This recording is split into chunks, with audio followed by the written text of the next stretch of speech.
Hello mga kabajudge. So as you can see, ito yung video na finisher ni Sir Jeff before, whereas merong Lazada body na gustong magpa-convert sa atin ng Car Smart steel top, and then at the same time, full body restoration. So in here, papakita namin sa inyo yung dating itsura ng unit na ito.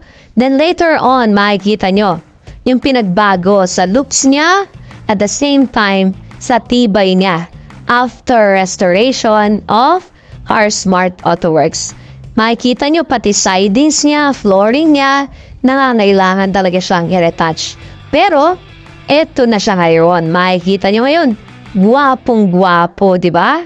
So in here, nag-rust-proof flooring kami, pinatibay muna namin lahat, nag-reinforce kami sa flooring niya, then after that, rust-proof flooring, para hindi na siya agad-agad mabubulok. Then as you can see, the Car Smart steel top, that is version 2. Then nag-avail din si client natin ng iba't iba nating Car Smart accessories, pati yung unahan na yan, yung cover na yan, na-restore natin, as well as the extra seats, the dashboard, na-restore natin yan, tinudurahan natin ng bago. Pati yung upholstery, inayos natin. Then yung body paint niya, matte black paint, yung pinili ni Sir, na color ng kanyang steel top.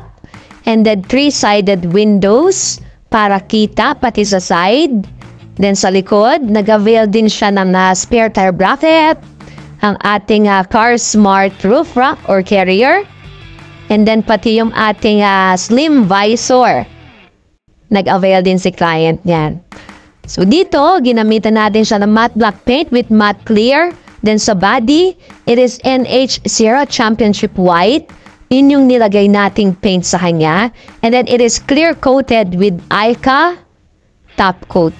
Oh, long-lasting siya talaga. Talagang matibay na matibay ang pag-paint namin dito. Starting from preparation up to finishing. Yeah, Sir Mario of Calamba City, Laguna. Sana po magustuhan nyo. Thank you and God bless.